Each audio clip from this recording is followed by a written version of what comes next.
Buenos días a todos y todas. Una vez más, seguimos con nuestro pequeño paseo contradictorio en nuestro credo. Les recuerdo que la semana pasada aclaré algunas cosas a propósito de esta meditación del credo. La primera era que no se trataba de afirmar dogmas ni de negar los dogmas, sino de abrir un debate. Y que mi preocupación principal no es emitir nuevas ideas o nuevos conceptos, sino abrir un debate sobre el lenguaje de la fe. Yo creo que hay un problema urgente, grave de lenguaje en la Iglesia, y entonces hay que darnos el permiso, de cierta manera, de reabrir el debate sobre el lenguaje de la fe. De cierta manera reivindico el derecho de volver al tiempo de la herejía. Todos los dogmas parten de una discusión contradictoria. Hoy día voy a abordar una cuestión sumamente delicada en nuestro credo, que afirmamos tranquilamente cada vez que celebramos la Eucaristía o solemne o del domingo. Decimos que creemos en la Iglesia. Y ya imagino los temblores que esto puede provocar cuando tomamos conciencia de lo que estamos diciendo. Entonces voy a poner como título un interrogante: ¿y la Iglesia? Punto de interrogación. ¿Qué significa creer en la Iglesia? Pero antes de enfocar este artículo del credo, quiero hacer una reflexión más general que sube cada vez más claramente en mi experiencia de fe. Si ustedes observan, leen, meditan profundamente el credo, se darán cuenta que habla poco de Dios en el fondo. Y creo que yo por lo menos me sitúo ahí en una corriente mística que se llama el apofatismo, que afirma, y estoy totalmente convencido de esto, que no se puede decir nada de Dios. Eso es lo que dice el autor anónimo del siglo XIV, de la nube del no conocimiento, es lo que dice el maestro Eckhart, y lo que dicen prácticamente todos los místicos de una u otra forma. No se puede decir nada de Dios. San Juan dice: nadie lo ha visto. Es pura trascendencia. Y entonces, paradójicamente, el credo no habla de Dios, sino habla de nosotros. Y hay como dos momentos, dos bloques en el credo que hablan de nosotros. Y el credo es creer en nosotros mismos, de cierta manera. La primera parte del credo, que hemos trabajado en las semanas anteriores, hablan de Dios en el mundo para nosotros. Hemos hablado del Creador, de la encarnación, del Espíritu, de la utopía del futuro, ¿ya? De la historia y del futuro de la historia, que es la escatología. Toda esa primera parte del credo no nos habla a propósito de Dios en sí, sino de Dios dentro de nuestro contexto humano, dentro del mundo y para nosotros. Y la segunda parte del credo en la que vamos a entrar ahora es todavía mucho más explícita. Es un credo en la humanidad. Entonces, no se puede decir nada de Dios porque Dios es trascendente, pura trascendencia, y ninguna palabra no podría decir algo de Él sin traicionarlo. Entonces, lo que decimos de Dios en el fondo lo decimos de nosotros mismos, ¿no? Y esta segunda parte del credo en la humanidad, en el futuro de la humanidad, por la presencia del Espíritu de Jesús y del Padre en medio de nosotros, Eso es lo más comprometedor para nosotros. Una cosa es creer en la creación, en la encarnación, en la escatología, en el Espíritu Santo, en la Trinidad, ¿ya? Pero creer en lo que vamos a decir de nosotros mismos, eso es un compromiso muchísimo más radical. Vamos entonces a entrar en esta segunda parte, que Dios nos está dado a conocer, ¿no? El misterio trascendente, no alcanzable, que no podemos conocer de Dios, nos ha sido dado a través de Jesucristo, ¿no? Jesús nos la ha dado a conocer, dice también San Juan, y es a partir de Jesús, como lo dije fuertemente hace unos 15 días, es a partir de Jesús que podemos hablar de Dios entre nosotros en nuestra historia. La humanidad tiene que ver con Dios y Dios tiene que ver con la humanidad. Es eso el sentido del credo en el fondo, ¿no? Dios tiene que ver con nosotros y nosotros tenemos que ver con Dios.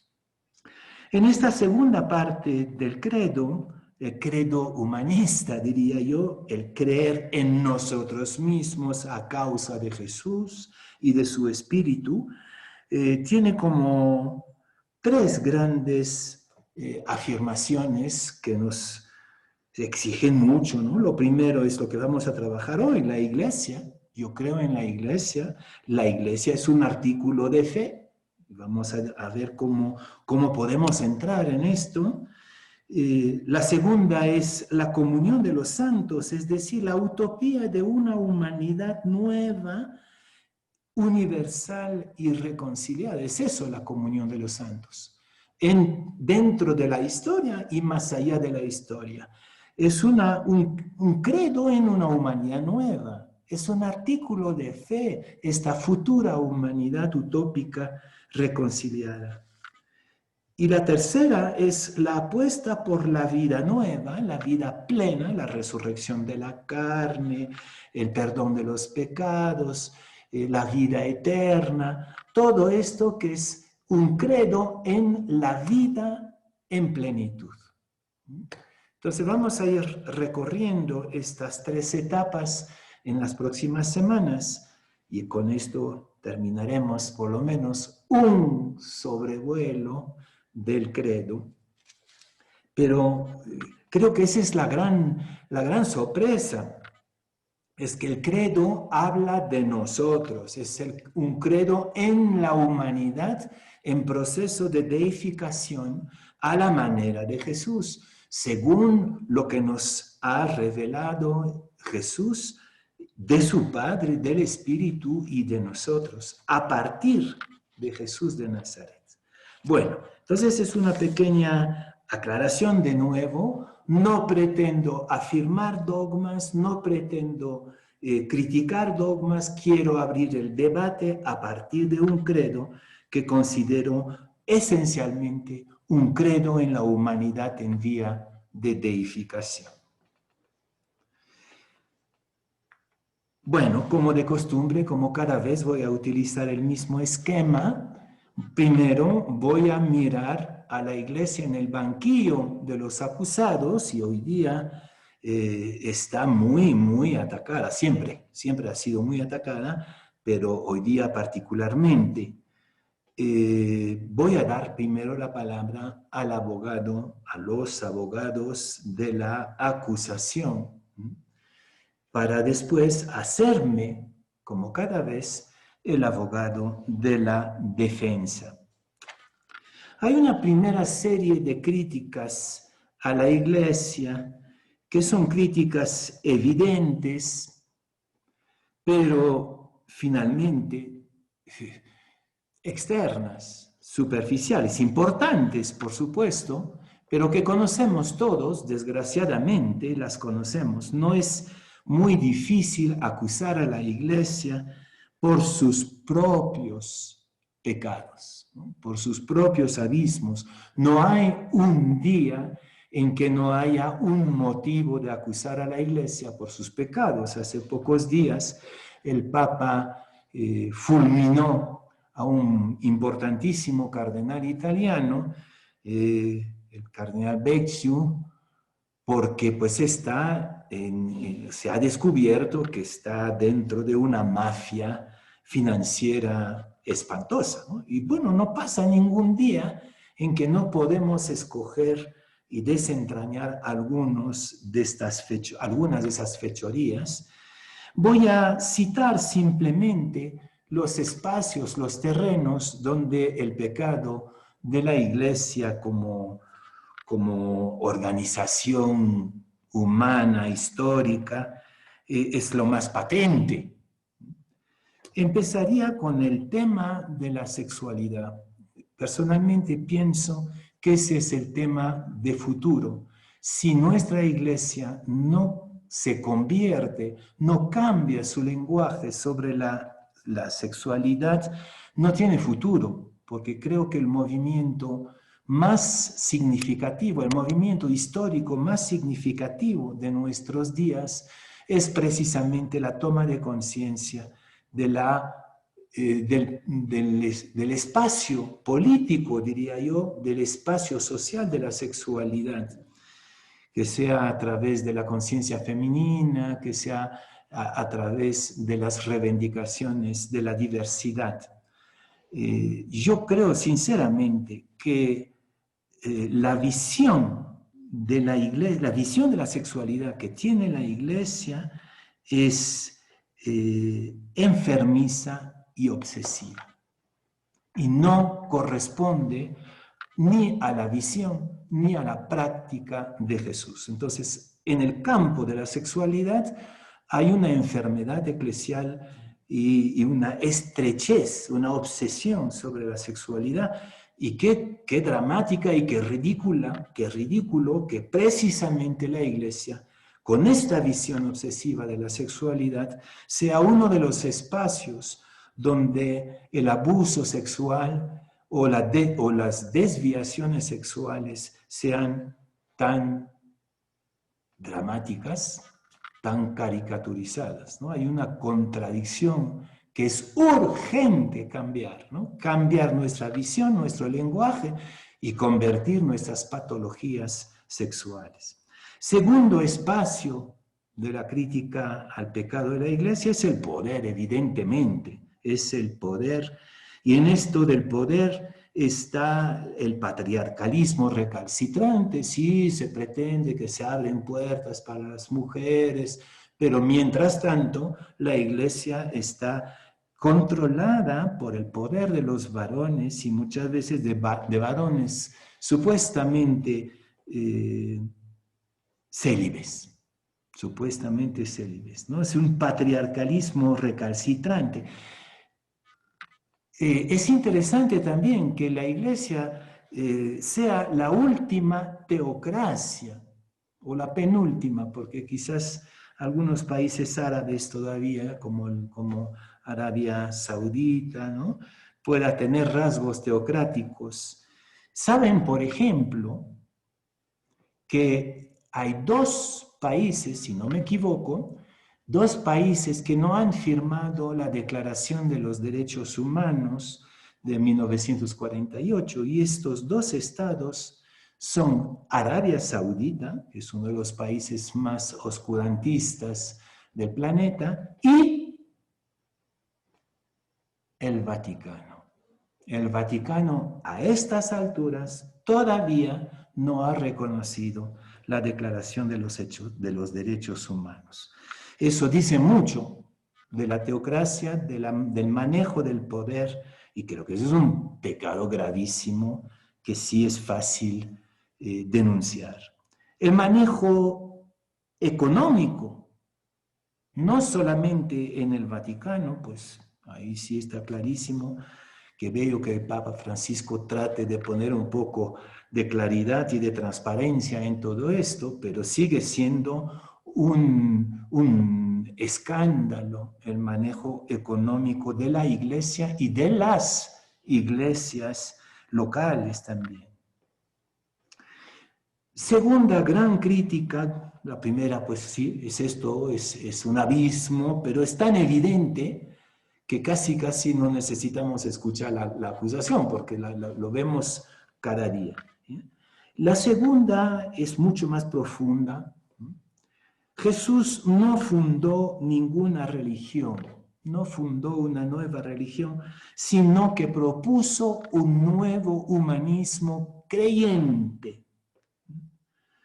Jesús no fue nunca y no será nunca ni cristiano ni católico. Jesús no es católico, no es cristiano, es y será siempre judío. Hay que reconocer esto. Jesús es un judío piadoso, crítico, libre, fiel. Nunca fue católico ni fue cristiano. Entonces Jesús no creó una religión. Nosotros la creamos, ¿no? Pero él lo que propuso es un movimiento humanista de nuevas relaciones. Volveremos a esto cuando hablemos de la fe en la iglesia. El movimiento de Jesús es un movimiento laical, ya lo he presentado en otra oportunidad. Eso es lo que llamaría el movimiento Jesús. Es un movimiento laical de relaciones de reino que se transformó progresivamente por circunstancias históricas en religión clerical. El motivo histórico son las persecuciones tanto del Imperio Romano como del templo judío. Pero también son circunstancias e intereses políticos del Imperio Romano Constantiniano que se encontraban con intereses humanos, políticos, cristianos, ¿no? Es lo que hemos llamado la cristiandad, ¿no? El movimiento Jesús, este humanismo nuevo, no religioso, sino creyente, humanismo creyente que propone Jesús, es el cristianismo, y ese movimiento se transforma en religión, en la cristiandad. Y eso lleva al final del siglo XIX a una gran crítica que creo que tenemos que acoger. Es la crítica de Renan y Loisy, dos teólogos franceses. Acuérdense del eslogan de Loisy, ¿no? Jesús Jesús anunció el reino, y esa es la utopía, ¿no? Y lo que vino fue la iglesia. Jesús anunció el reino y lo que vino es la iglesia como religión, por supuesto, y estos dos teólogos refractarios, ¿no? O sea, que se separaron de la iglesia, en el fondo expresaron una de las grandes contradicciones históricas de nuestro camino cristiano. Esas son las principales objeciones del banquillo, del abogado, del diablo, diría yo, y son evidentemente denuncias muy graves, muy serias, que nos afectan a todos y todas si pretendemos amar a la iglesia. Yo personalmente amo a la iglesia, afirmo mi amor a la iglesia, y por lo tanto sufro con ella y sufro por ella. Tomo la defensa entonces y lo voy a hacer con una expresión, una fórmula tremendamente polémica que fue utilizada por el Concilio de Trento contra los protestantes, ¿no? Fuera de la iglesia no hay salvación. Voy a partir de esta afirmación ir cavándola desde la pregunta, ¿pero qué significa creer en la iglesia? Esta expresión, fuera de la iglesia no hay salvación, es una expresión muy antigua. No me acuerdo de qué padre de la iglesia, pero es una expresión muy antigua que los padres del Concilio de Trento manipularon completamente, ¿no? Como para dejar a entender que los que no están dentro de la Iglesia Católica, con todo su sistema y su organización, están condenados al infierno. ¿no? Es eso de simple. Esta expresión no quería decir eso para nada. No tiene que ver ni con los protestantes, ni con los no creyentes, ni con la gente que está fuera, justamente. Tiene que ver con nosotros. Yo creo que esta expresión muy antigua nos confronta con la necesidad de tener una comunidad. Tú no puedes ser creyente sin tener comunidad. Acuérdense de Pedro en Cesarea de Filipos, cuando Jesús anuncia su pronta pasión. Pedro se pone aparte y saca a Jesús aparte de la comunidad, ¿ya? Y le dice, esto no va a pasar, Señor, no te va a pasar. Cada vez que Pedro se separa de la comunidad, mete la pata. Y entonces Jesús le dice, Satanás, no estás hablando según Dios, ¿no? Retorna atrás, es decir, retorna a la comunidad. Tú no puedes ser creyente sin referencia comunitaria. Sin comunidad, tú metes la pata. Y es una tentación grave hoy día de creer que, bueno, yo me contento con Jesús, con el Evangelio, me hago mi religión. Se escucha eso, ¿no? Me hago mi propia religión. Si tú no te refieres a una comunidad, si no estás solidaria de una comunidad, no puedes salvarte, entre comillas, no puedes ser propiamente creyente. Es eso el sentido de esta frase, ¿no? Esta sentencia concierne el creyente, a nosotros nos concierne. Es decir, tú no puedes estar fuera de una comunidad, de la comunidad. Es en ese sentido que creo que la iglesia puede ser artículo de fe. Cuando se dice artículo de fe, quiere decir que es un don. Es eso, ¿no? Que es un don de Dios. Dios nos hace el don de la comunidad. Y en ese don reconozco una exigencia. Es don de Dios y es exigencia. Siempre, es una anécdota, pero siempre me emociona cuando escucho la misa criolla, esta bellísima obra argentina, de música argentina, sobre todo cuando la canta Mercedes Sosa. Y me sorprendió la primera vez, pero creo que entra muy bien en lo que estamos diciendo. Mercedes Sosa canta todo el credo de la misa criolla, pero cuando se dice, creo en la Iglesia Católica, se calla y deja que el coro siga cantando. Salta la iglesia, porque no cree en esta iglesia denunciada, ¿no es cierto? Se salta y vuelve con la comunión de los santos, de la que hablaremos la próxima semana. Pero entonces lo que creemos es que la comunidad es un don. Y esta comunidad, que es don de Dios, tiene características. Primero, es católica.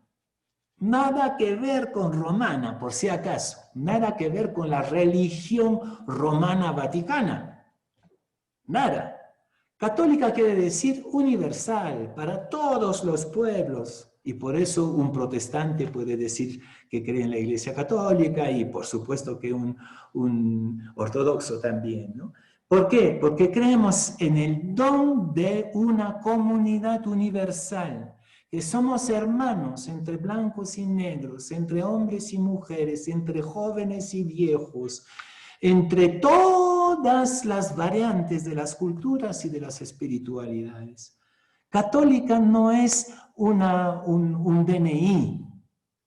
Católica es todos. Eso es lo que quiere decir. Yo creo en la comunidad que incluye a todos los humanos, y creo que católico podría ser también el cosmos, la Pachamama, toda la realidad, ¿no? Católica es la comunidad con toda la realidad. Entonces vas a entrar en relación con el otro, con el diferente, con el cosmos, ¿no? Como un acto de fe. Tu relación comunitaria es acto de fe, es un don de Dios. Ese don es el don del Espíritu Santo. ¿Ya? En Pentecostés justamente se manifestó esta, de manera simbólica, por supuesto, no creo que fue un acontecimiento histórico como lo describen los hechos, por lo menos, los hechos de los apóstoles. Pero ¿qué quiere decir Pentecostés? Es la apertura de una pequeña comunidad estrechamente judía. Eso es el cenáculo, que se abre, ¡pum!, por la fuerza del Espíritu y empieza a hablar todos los idiomas. Por supuesto que estos pescadores de Galilea no hablaban todos los idiomas, sino que su manera de abrirse se entendía en todos los idiomas, ¿no? ¿Cómo es que los entendemos en cada uno de nuestros idiomas? Eso es la catolicidad, ¿ya? Es el don de una comunidad universal y apostólica. Eso sí que es un acto de fe muy especial. Creemos en el testimonio de otros. Es una comunidad totalmente abierta, universal, que se fía del testimonio del otro, los apóstoles, ¿no? Los evangelios. Eso también, ¿no? Me fío del otro, es un acto de fe, es un artículo del credo. Los apóstoles, los 12, pero finalmente también es un acto de fe, de confianza en la transmisión de un mensaje. Qué importante entonces también ser nosotros apostólicos, es decir, transmisores verídicos, fiables de la buena noticia del Evangelio. Es en esa iglesia que yo creo. Y bueno, entonces creo también profundamente que esta iglesia real, concreta, pecadora que hemos denunciado, de nuevo, ¿no? Yo acojo por supuesto, las denuncias del acusador, ¿no? Las acojo, porque no hay cómo no acogerla en la realidad, ¿ya? Pero entonces yo creo que esta iglesia real, pecadora, con sus defectos, etc., es sin embargo el laboratorio imperfecto, provisional del reino de Dios, a medida en que el reino, para mí el reino son relaciones nuevas, ¿no? Ese es el reino. Relaciones nuevas entre hombres y mujeres, entre pueblo, entre generaciones, entre culturas, ese es el reino, ¿ya? Bueno, a medida que esas relaciones de reino van creciendo, pues de cierta manera la iglesia se vuelve humanidad nueva, nueva humanidad, hasta volverse una comunidad humana universal. Esta que se extiende al universo entero, hasta el cosmos, comunidad universal con el cosmos, pues implica que la religión quizás desaparezca. Es muy probable que la religión, la organización humana, eso sí, no, yo no creo que la organización de la iglesia sea un artículo de fe. La organización de la iglesia no es un don de Dios, es una creación humana con sus cosas interesantes y con sus defectos. La organización, la religión, eso es una creación humana. Lo que es don de Dios es la comunidad católica y apostólica, es decir, universal y basada en el testimonio que nos entregamos los unos a los otros. Por lo tanto, el sistema, la organización puede desaparecer, puede cambiar, y hay muchos aspectos que tienen que cambiar urgentemente, ahí donde en la primera denuncia, ¿no? Ahí tiene que cambiar absolutamente. La religión desaparecerá muy probablemente, ¿ya? Y quedará este acto de fe en una comunidad universal construida en la confianza mutua del testimonio. Concluyo porque creo que ya hay que aterrizar, como lo hago siempre, proponiendo un camino de conversión. Ya, yo creo que la iglesia, nosotros, ¿no? Cuando digo la iglesia somos nosotros, tiene que liberarse de sus taras religiosas. las que hemos visto, ¿no? El clericalismo, el patriarcalismo, la visión patológica de la sexualidad o la práctica patológica de la sexualidad, el absolutismo teocrático, el problema de los derechos humanos, ¿no? ¿Cómo es posible que a estas alturas todavía no haya firmado esa declaración, ¿no? Creo que es urgente sanarnos de las taras de la religión. Creo que una iglesia post-religiosa puede estar de nuevo al encuentro de su propia alma. Hay que retornar al alma evangélica de la iglesia, ¿no? De recrear nuevas relaciones. Es eso lo urgente, ¿ya? Vendamos las mitras y los anillos para los museos y vayamos como el Papa Francisco al encuentro. El alma de la iglesia es el encuentro, son las relaciones de reino. También es urgente superar y recrear el lenguaje de la iglesia, dejar atrás el lenguaje materialista, mítico, ¿no? El materialismo religioso, premoderno, precientífico, en particular el lenguaje del credo mismo. Yo creo que el lenguaje del credo también es mítico y premoderno, ¿no? Hay que repensar el lenguaje. Esa es mi obsesión, repensar el lenguaje de la fe. Hay que inaugurar entre nosotros, en la familia, en la comunidad, una iglesia sin poder, una iglesia sin otro poder que el profetismo ético y místico.